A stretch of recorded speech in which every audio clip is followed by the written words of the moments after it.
નમસ્કાર વિદ્યાર્થી મિત્રો, તમારું સ્વાગત છે ફરી આજના એક નવા વિડીયોમાં. વિદ્યાર્થી મિત્રો, આપણે સ્વાધ્યાય 2.2 કન્ટિન્યુ કરતા હતા. આજે આપણે જોવાના છે એનો ક્વેશ્ચન નંબર 2. તો ચાલો વિડીયોને સ્ટાર્ટ કરીએ. તો ક્વેશ્ચન નંબર 2 છે એનો સ્વાધ્યાય 2.2નો ક્વેશ્ચન નંબર 2 છે. ક્વેશ્ચન નંબર 1 આપણે આગળના વિડીયોમાં જોઈ ગયા હતા. તો હવે છે કે નીચે આપેલ દ્વિઘાત બહુપદીના શૂન્યનો સરવાળો અને ગુણાકાર પરથી દ્વિઘાત બહુપદી મેળવો. આપણે ક્વેશ્ચન નંબર 1માં શું કરતા હતા, કોઈ દ્વિઘાત બહુપદી આપેલી હોય તો એના ઉપરથી આપણે એના શૂન્યો શોધતા હતા અને એને સહગુણક વચ્ચેનો સંબંધ ચકાસતા હતા. આમાં આપણે શું આપેલું છે, શૂન્યો આપી દીધા છે, તે પરથી આપણે દ્વિઘાત બહુપદી મેળવવાની છે. બહુ જ ઇઝી છે. તો ચાલો એકવાર આપણે જોઈ લઈએ શું છે. દ્વિઘાત બહુપદી આપેલી છે તો આપણે અહીં પહેલાં લખવાનું, અહીં દ્વિઘાત બહુપદી માટે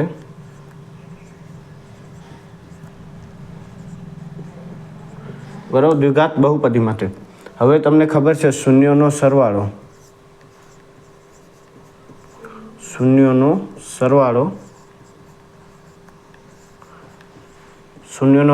શું થાય આપણે ખબર છે, આલ્ફા પ્લસ બીટા, અને શૂન્યનો ગુણાકાર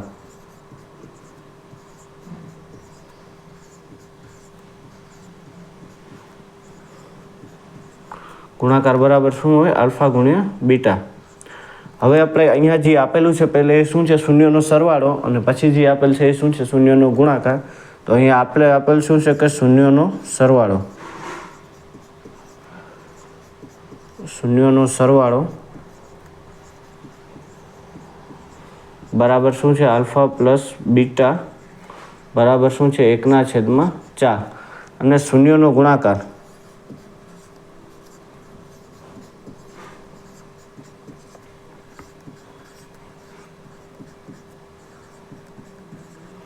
બરાબર શું છે, આલ્ફા ગુણ્યા બીટા બરાબર શું છે, -1. હવે અહીંયા તમને એક વાક્ય લખવાનું, શું લખવાનું, જો આલ્ફા અને બીટા એ દ્વિઘાત બહુપદીના શૂન્યો હોય, શૂન્ય હોય તો માંગેલ દ્વિઘાત બહુપદી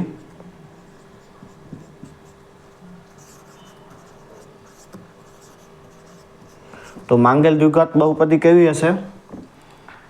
તો માંગેલ દ્વિઘાત બહુપદી હશે x² minus alpha plus beta x અને આલ્ફા ગુણ્યા બીટા બરાબર 0. શું કહે છે કે જો આલ્ફા અને બીટા એ કોઈ પણ દ્વિઘાત બહુપદીના શૂન્ય હોય તો માંગેલ દ્વિઘાત બહુપદી કેવી થશે, x² minus alpha plus beta x અને એને ગુણ્યા આલ્ફા ગુણ્યા બીટા, એને પ્લસ આલ્ફા ગુણ્યા બીટા. તેથી x² ના x². હવે આપણી પાસે આલ્ફા પ્લસ બીટાની કિંમત શું છે, 1/4, એટલે કે 1/4x. પછી આલ્ફા ગુણ્યા બીટાની કિંમત શું છે, -1 બરાબર 0. તેથી હવે શું કરશું, x², આ માઇનસ પ્લસ માઇનસ 1/4x ને આ -1 બરાબર 0. હવે અહીંયા શું છે, 1/4 છે. મને હવે છેદમાંથી છે ને 4 કાઢવો છે. જ્યારે આવું પદ આવે ત્યારે આપણે છેદમાંથી જે સંખ્યા હોય કાઢવી પડે.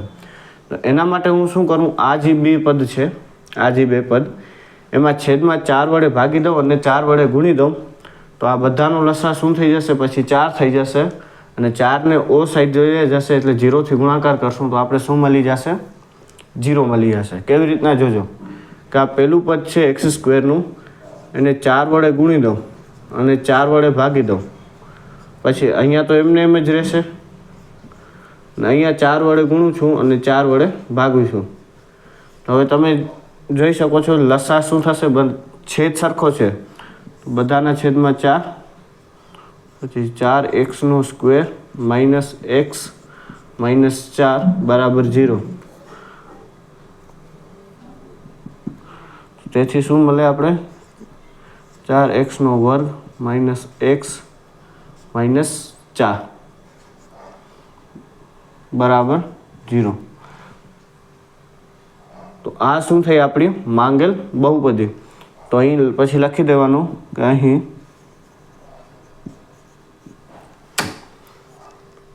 4x² માઇનસ x માઇનસ 4 બરાબર 0 એ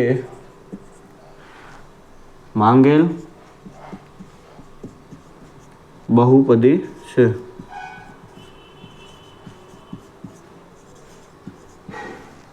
બસ આટલું હતું. આટલું કરવાનું તમારે. આ 2 માર્ક્સમાં દાખલો ઘણીવાર પૂછાય છે. બેઝિક મેથેમેટિક્સમાં હોય કે સ્ટાન્ડર્ડ મેથેમેટિક્સમાં, એમાં 2 માર્ક્સમાં આવો દાખલો તો એક પૂછાય જ છે. આવી રીતે તમારે લખવાનું તો તમને 2 માર્ક્સ પૂરા મળી જાય. હવે જોઈએ આપણે આગળનો દાખલો.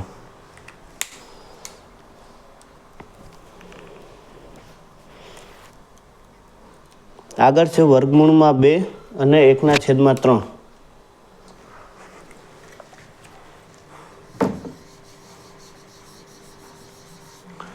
શું આપેલ છે આપણે? દાખલા નંબર 2, વર્ગમૂળમાં 2 અને 1/3. એકવાર જોઈ લઈએ સરખી રીતે. બરાબર છે. બસ આવી જ રીતે કરવાનું છે. અહીંયા હું બધા સ્ટેપ લખતો જાઉં.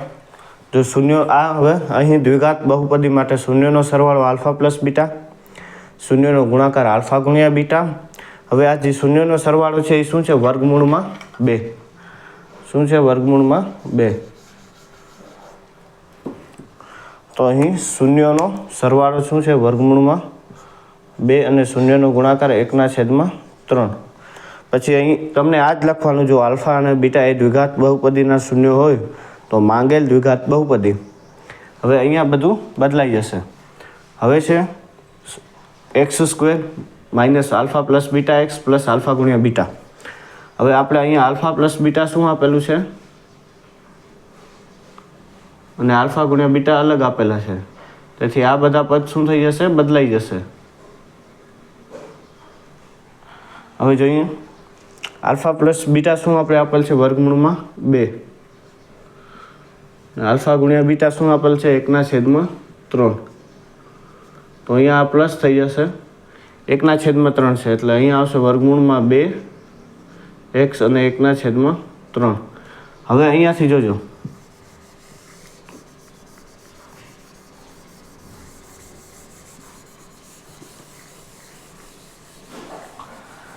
હવે મેં તમને કીધું હતું કે અહીંયા છેદમાં 1/3 છે. તો આપણે 3 વડે આખા જે પદ છે આ 2 પદ એને 3 વડે ગુણી અને 3 વડે ભાગી દઈએ તો બધાનો છેદમાં લસાઅ કેટલો થઈ જશે? 3. અને એ 3 પછી આ જમણી સાઈડ જશે તો એ 0 થઈ જશે. 0 વડે ગુણાશે એટલે. તેથી x² છે અને 3 વડે ગુણીએ અને 3 વડે ભાગીએ.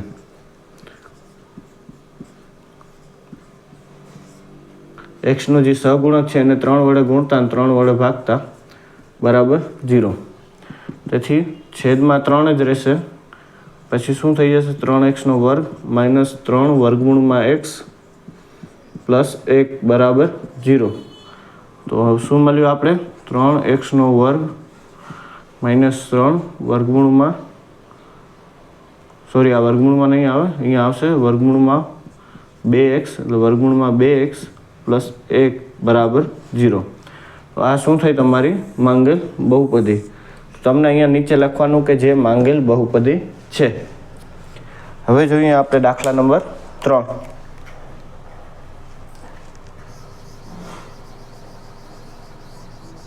એક કામ કરો, અહીંયાથી આ બગાડી દો.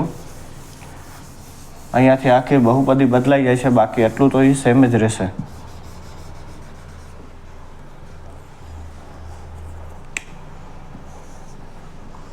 હવે છે દાખલા નંબર 3. એમાં છે આપણી પાસે શૂન્યનો સરવાળો 0 અને શૂન્યનો ગુણાકાર છે વર્ગમૂળમાં 5. દાખલા નંબર 3, શૂન્યનો સરવાળો 0 અને ગુણાકાર વર્ગમૂળમાં 5. બસ જે આપણે વાક્ય લખવાના છે, શૂન્યનો સરવાળો એ આલ્ફા પ્લસ બીટા, શૂન્યનો ગુણાકાર આલ્ફા ગુણ્યા બીટા, શૂન્યનો સરવાળો આલ્ફા પ્લસ બીટા શું આપણે આપેલ છે 0, આલ્ફા પ્લસ બીટા બરાબર 0. શૂન્યનો ગુણાકાર શું આપેલ છે વર્ગમૂળમાં 5.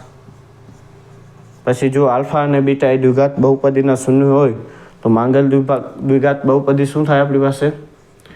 x² minus alpha plus beta x plus alpha ગુણ્યા બીટા બરાબર 0. તો x² alpha plus beta 0 x alpha ગુણ્યા બીટા વર્ગમૂળમાં 5 બરાબર 0. હવે x² માઇનસ શું આવશે વર્ગમૂળમાં, આ 0 થઈ જશે આખો એટલે કંઈ ફરક પડતો નથી, માઇનસ વર્ગમૂળમાં 5 બરાબર 0. તો બસ આ જે તમને મળી શું છે માંગેલ, આ જે આખો તમને પદ મળ્યું એ શું મળ્યું? માંગેલ દ્વિઘાત બહુપદી. કઈ છે માંગેલ દ્વિઘાત બહુપદી? કે x² માઇનસ વર્ગમૂળ પ્લસ વર્ગમૂળમાં 5. આ શું છે? આખી માંગેલ દ્વિઘાત બહુપદી બરાબર 0. આ શું છે? માંગેલ દ્વિઘાત બહુપદી.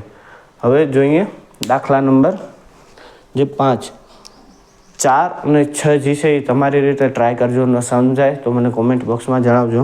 આપણે જોઈએ દાખલા નંબર હવે 5.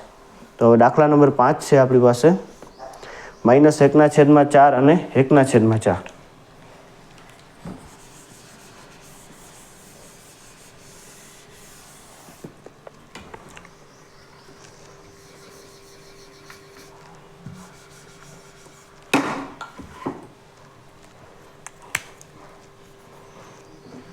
દાખલા નંબર 5 -1/4 અને 1/4.